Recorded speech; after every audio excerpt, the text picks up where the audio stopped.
Wabarakatuh. Waalaikumsalam. Saya sedang berada di salah satu desa di Lombok Tengah, tepatnya Desa Sengkol, Kecamatan Pujut.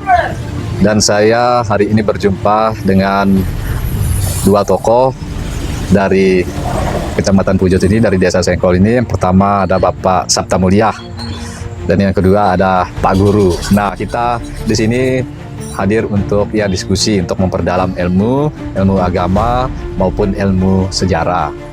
Nah, mungkin saya mau dengar cerita dari versi Side, bagaimana sih cerita sejarah berdirinya Kerajaan Pujut yang ada hubungannya dengan Masjid Gunung Pujut. Terima kasih atas kesempatan yang diberikan. Berbicara dengan Masjid Gunung Pujut, secara geografis Gunung Pujut ini berada di 11 km menuju selatan, yaitu Desa Kude yang merupakan kawasan ekonomi khusus Mandalika, dan 12 km dari arah utara ke pusat kabupatennya di Kota Praia. Dan Pujut ini adalah merupakan salah satu kecamatan yang berada di Kabupaten Lombok Tengah sendiri, dan Gunung Pujut ini berada di Desa Sengkol dan kecamatannya adalah Kecamatan Pujut. Bermula dari kita menelusuri sejarah tentang peradaban dan keadabannya masyarakat Pujut pada waktu dahulu, mulai dari tidak adanya manusia, terus kemudian ditempati dan lama-kelamaan menjadi sebuah kumpulan masyarakat. Betul. Yang notabene-nya leluhur kami itu berasal dari Majapahit. Pada saat runtuhnya kerajaan Majapahit sekitar 1478 itu, maka ada sebagian yang lari ke arah timur ke Bali, nyebrang ke Nusa Penida, lalu kemudian nyebrang lagi ke Gunung Pujut ini. Nah, ini awal mulanya dari kehadiran atau kedatangan leluhur kami dulu, yang pada saat itu di kerajaan Majapahit sedang maraknya penyebaran agama Islam, yang kebetulan leluhur kami itu salah satu yang tidak setuju untuk memeluk agama Islam. Maka mengasingkan diri atau melarikan diri dari komunitas penyebaran agama Islam itu sendiri yang disebar oleh Raden Patah dari Demak. Lalu kemudian pada awalnya mereka bermukim di sini dengan beberapa orang yang pada saat itu namanya sekelompok masyarakat itu ada pemimpin dan ada yang dipimpin. Nah, itulah kemudian mereka menetapkan pemimpin sendiri, dan yang pertama jadi pemimpin di Pujut ini adalah yang bernama Amumas Meraja Mulia. Amumas Meraja Mulia. Amumas Meraja Mulia ini memiliki masyarakat dan keyakinan sendiri, yaitu disebut sebagai kepercayaan atau agama Budi. Budi. Oh, bukan Buddha apa ya? Budi. Ya, disebut dengan agama Budi. Itu adalah merupakan agama kepercayaan dari Majapahit yang dulu dari Singosari itu. Dari Kenarok itu. Kenarok GG Singosari. Ya. Raden Wijaya mendirikan Raden Wijaya mendirikan Majapahit, memiliki kepercayaan agama Budi namanya, yang mengajarkan Budi itu kan budi pekerti leluhur jiwani istilah. Budi pekerti leluhur jiwani itu artinya ucapan dan tingkah laku yang tinggi yang harus dijiwai lah. Nah, itu dalam sopan dalam ucapan, santun dalam perbuatan itu. Yang awalnya kepercayaan Budi. Kepercayaan Budi namanya. Lalu kemudian dari tahun ke tahun menetap di Gunung Pujut ini, maka semakin banyaklah jumlah masyarakat penduduknya. Lalu pemimpin ini memiliki putra putri juga. Yang pertama itu namanya Raden Mas Panjiwayang, Mas Panjiwayang namanya. Kemudian Mas Panjiwayang ini juga memiliki keturunan putra putri begitu. Namanya Mas Meraja Diguna, Mas Meraja Dipati, Tinaulo dan Tinauran namanya. Nah inilah yang beradab pindah sampai ke kita sekarang. Nah, kemudian Meraja di Guna itu memiliki turunan namanya Amomas Meraja Galungan. Kemudian Amomas Meraja Pati itu memiliki putra namanya Amomas Meraja Olam. Amomas Meraja Olam inilah yang pertama kali memeluk agama Islam. Agama Islam. Nah, tetapi dalam sejarah perjalanan kepercayaan di Pujut ini awalnya adalah dari kepercayaan yang disebut dengan kepercayaan agama Budi, kemudian berganti menjadi agama Siwa Buddha yang ceritanya itu berubah karena ada penyebaran pemahaman baru oleh Dang Hyang Nurirte namanya, Pedande Waurau atau Tuan Semeru. Kalau di Pulau Sumbawa namanya Tuan Semeru gitu. Tuan Semeru kalau di Sumbawa. Iya, maka diberikan pengajaran, ditambah pengajaran Budi menjadi Siwa Buddha. Nah, Siwa Buddha itu, Siwa ini mengajarkan bagaimana kita melakukan hubungan baik sama makhluk, manusia dan alam semesta. Kemudian Buddha atau Budi itu adalah hubungan manusia dengan Tuhannya. Nah, mulai sudah diterapkan itu. Pada periodisasi ke 3, Islam sudah mulai ada kemajuan, perkembangan, penyebaran agama ke arah timur barat itu sudah berjalan, sampailah ke Gunung Pujut itu sendiri.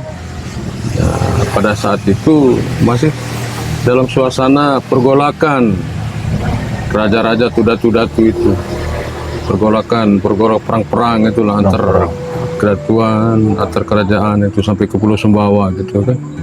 Nah begitu. Nah maka di sanalah adalah datang utusan lagi yang menyebar agama Islam dari Pulau Jawa, zamannya Sunan Prapen itulah. Tetapi disebut dalam lontar tulisan tembaga bahasa Sanskerta itu disebutkan bahwa tatkalane Syekh Duta Haji Semut asibu orang Pujut manungse kang mesti bude katanya. Artinya bahwa tatkala seorang utusan itu datang ke Pujut, ditemui atau dijumpailah orang-orang sekitarnya itu masih memeluk agama Siwa Buddha itulah. Nah itu Itu dalam lontara ada yang lepengan itu lepengan tembaga ada. Itu masuk dalam babat Lombok, babat Sunda ya, beda ya. Masuk ke babat dia babat Pujut. Babat Pujut. Ya kalau babat Lombok enggak, di babat Pujut ada. Nah, disebut dengan Pencangah Pujut. Babat Pujut atau disebut dengan Pencangah Pujut. Khusus tentang sejarah Pujut. Sejarah Pujut itu sendiri. Iya. Nah, lalu kemudian penyebar agama Islam yang pertama ini karena situasi masih tidak memungkinkan untuk meningkatkan pengajarannya, mereka berpindah-pindah. Nah, keterangannya ada yang pindah sampai ke Lombok Timur langsung ke Pulau Sumbawa itu. Nah, begitu. Itu yang disebut di sini. Nah, setelah selesai pro kontra antar kedatuan atau kerajaan di Pulau Lombok ini, barulah agak aman dan nyaman lah penganut-penganut atau penganut-penganut paham-paham keislaman itu semakin maju. Maka Islam yang terakhir itu disempurnakan menjadi agama Islam waktu 5. Kalau agama Islam waktu 3 itu ya sama persis seperti di Bayan itu perlakuannya. Sama ya. Ya, tapi ajarannya adalah itu hubungan manusia dengan Tuhannya harus baik, hubungan manusia dengan manusia harus selaras, kemudian hubungan manusia dengan alam semesta itu harus seimbang begitu. Nah, itulah kehidupan yang ditujukan untuk ajaran-ajaran agama. Nah, terus pada pedoman yang lainnya kita menetapkan bahwa warga masyarakat Pujut itu adalah sebagai warga masyarakat yang beragama dan beradat budaya begitu. Beragama dan beradat budaya. Nah, agama kemudian diajarkan untuk bisa menjalin hubungan baik dengan Tuhannya, maka semestinya harus menjalani atau mendalami 3 ilmu. Yang pertama yaitu ilmu usul, yang kedua ilmu fikih, yang ketiga ilmu tasawufnya, usul, fikih, tasawuf. Nah, kemudian untuk yang adat budayanya, kita harus mendalami tentang bagaimana kita itu menerapkan tata bahasa, tata busana, dan tata krama. Tata bahasa itu adalah ucapan, tata busana itu adalah bagaimana kita berpakaian, tata krama itulah bagaimana kita bertingkah laku. Maka adalah sinkronisasi antara keduanya itu. Berarti kita ini adalah sebagai manusia yang punya identitas beragama dan beradat budaya. Betul. Nah, kemudian diartikan bahwa agama mengajarkan akhlak kepada Tuhannya, sedangkan adat budaya mengajarkan adab, yaitu sama manusia dan alam lingkungan itu sendiri. Berarti adab dan akhlak. Adab ini dikerjakan oleh adat budaya secara jasmani, kemudian akhlak itu dikerjakan oleh roh kita, yaitu spiritual ya, secara spiritualnya kepada Tuhannya. Berarti adab dan akhlak itu. Adab adalah jasmani, kemudian akhlak itu adalah aspek kerohanian. Berarti ada 4 periodisasi. Ada 4 periodisasi dari awal itu kan di Pujut ada yang disebut dengan kepercayaan Budi dulu, terus ada Siwa Buddha, terus Islam tahap awal itu disebut dengan Tutelu, dan disempurnakan menjadi Islam waktu 5 sampai sekarang. Nah, terus kemudian pada generasi keturunannya raja-raja yang dulu, dari Amomas Meraja Mulia, terus Amomas Meraja Pati, terus Tinaulu, terus Amomas Meraja Olaman namanya. Amomas Meraja Olaman inilah yang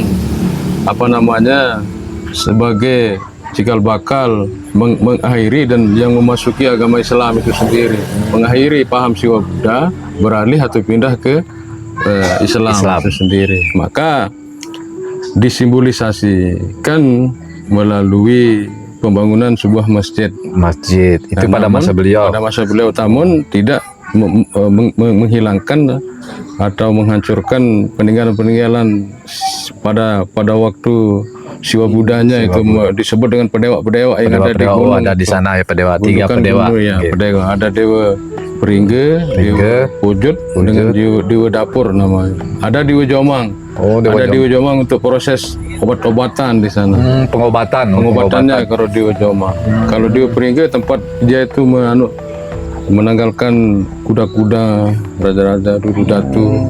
Terus Dewa Pujut tempat pemujaan pada dewa-dewi ini, pada Dewa Siwa. Leluhur kita itu penyembah Dewa Siwa. Hindu Siwa berarti ya. Begitu. Nah, dan di Dewa Dapur itu adalah tempat pemujaan juga deh itu. Tetapi di sana kan khusus dapur itu khususnya untuk perempuan itu. Untuk perempuan. Tetapi kita klasifikasikan sekarang kalau ada hajat yang sifatnya duniawi ya ada di Dewa Dapur. Nanti kalau yang ada hajatnya untuk yang sifatnya akhirat bisa bertafakur di Dewa Pujut begitu. Walaupun itu peninggalan Siwa Buddha, namun Islam saat ini juga bisa menggunakan tempat-tempat itu untuk sebuah hajat. Dan di masjid adalah untuk semua hajat, baik hajat dunia maupun akhiratnya. Nah, tapi inilah simbol yang perlu dijaga, dipelihara dan dilestarikan kepada baik nilai fisik maupun nilai spiritualnya, non fisiknya itu. Betul. Berarti raja yang pertama mengakhiri masa Siwa Buddha masuk ke Islam itu namanya Raja Amomas Meraja Olaman. Oh, itu cerita isi dari sejarah Gunung Pujut. Silsilahnya itu dari Jawa, lalu beranak pinak berketurunan hingga lahirlah seorang raja yang mungkin dianggap bijaksana karena sudah merangkum semua kepercayaan di situ. Nah, sekarang kita bahas ke struktur bangunan masjidnya, makna dari luas dan struktur bangunan di Masjid Pujut ini, apakah ada hubungannya dengan masyarakat dulu, dan atau itu maknanya mengandung nilai spiritual tertentu atau sosial dan lain sebagainya.